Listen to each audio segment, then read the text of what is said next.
Now, I want to welcome in our powerhouse panel. We start with Mark Halpern. He's an author. He's a part-time comedian. At least he's tried to be this morning. He's also a heck of a nice guy. Mark, good morning.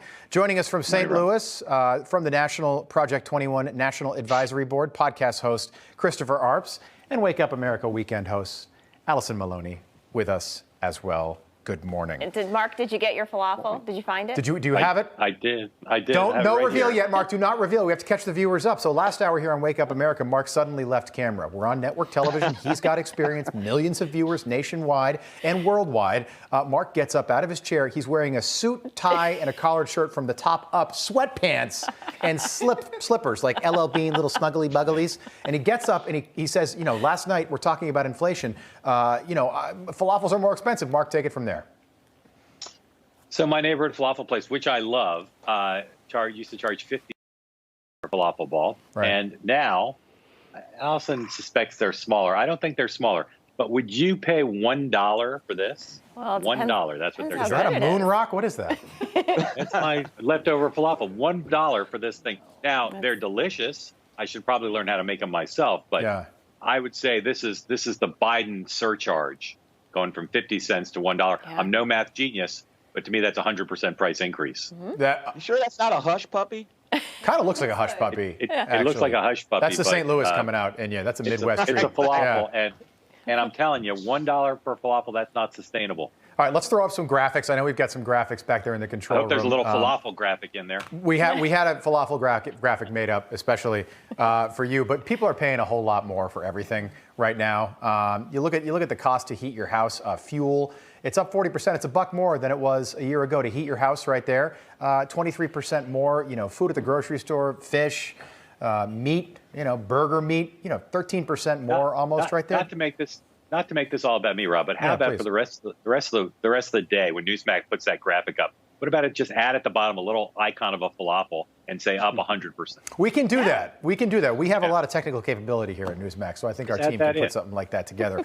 No, but take a look at the way CNN is, and all of a sudden they're concerned about inflation again. And I'm going to continue to count this down.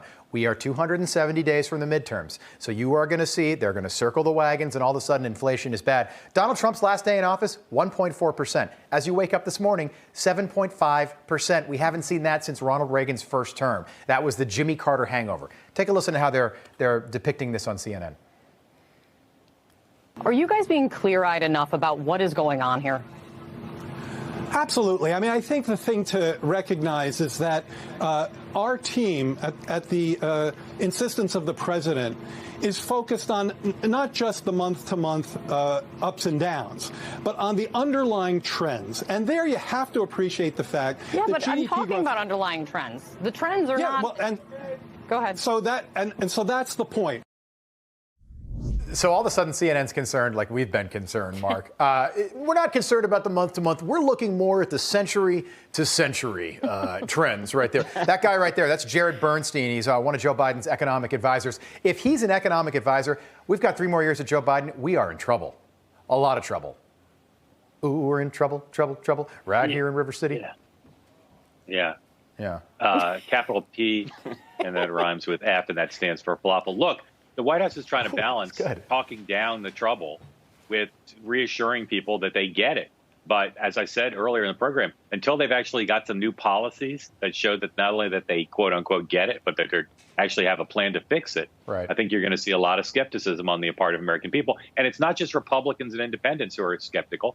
The latest round of polling shows a lot of Democrats who are skeptical that this administration is going to figure out a way to keep inflation from getting out of control. And we're near that tipping point that economists and historians talk about, where once inflation takes root and once people who set prices for labor, for goods, for services, once they see the inflation is out there, that galloping horse is hard to stop. Yeah, that's a good point. Allison, I want to talk about, people are getting ready for the Super Bowl this weekend.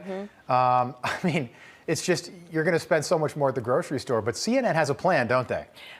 Yeah, so I've been reading a lot of articles and trying to find out, like, how can you do a Super Bowl party and not spend a ton of money, because everything's gone up, right? So beef, chips, beer has gone up, soda, chicken wings. So I love how we call it beef, by the way. Yeah, beef. When you guys have beef tonight for dinner. Listen, pretty much everything is. Yeah. And so there's these articles out there from different people saying, well, just substitute your chicken wings for roasted cauliflower. Nobody will know. Nobody will mind. Or just put plant-based products out there because we're helping the environment and we're being healthy. This is America. This is the Super Bowl. The Super Bowl is a day to gain weight and feel awful on Monday. People want their chicken wings. I mean, you can't substitute chicken wings for... Blue cheese can hide a lot of bad chicken wings, but it's not hiding a piece of cauliflower, by the way. No, it's not.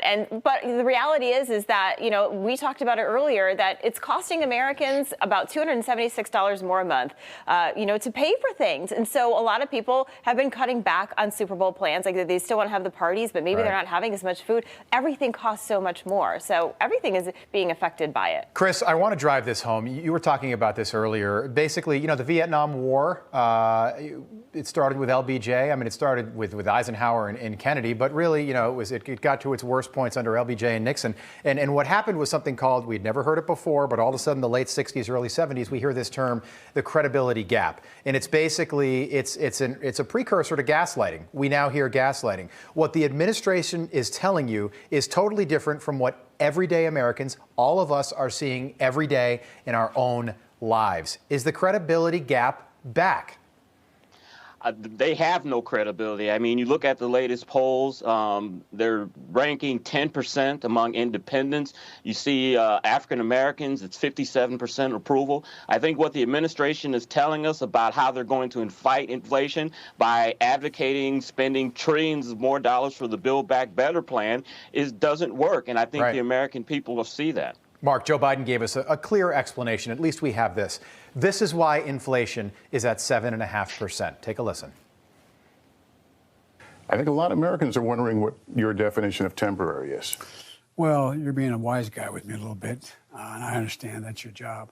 But look, at the time, what happened was let's look at the reason for the inflation. The reason for the inflation is the supply chains were cut off, meaning that the products, for example, automobiles, the lack of computer chips to be able to build those automobiles so they could function, they need those computer chips.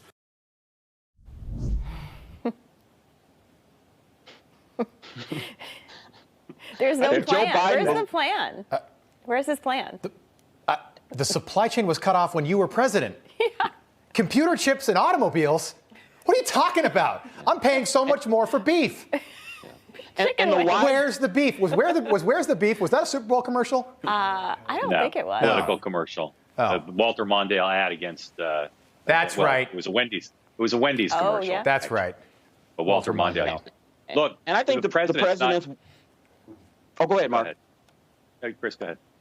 No, Mark, you go. I was just saying that the president's wise guy remark just further illustrates to me that he feels that he should not get a hard question from anybody. It doesn't matter if it's Fox or NBC or anybody. He should not receive hard questions. Yeah, and Lester Holt, by the way, he's a pretty respected guy in the business. If for nothing else, he's 62 years old. You might call somebody a wise guy if it's a young, rookie reporter. Lester Holt's been around 40 years. I don't know if he's a wise guy. I don't know if that's the way. And by the way, the question, if I were sitting down with the president, I would ask it basically the exact same way. It's fair. The exact same way. Yeah. Panel, really enjoyed it. Mark, any updates from the piece of falafel to your right?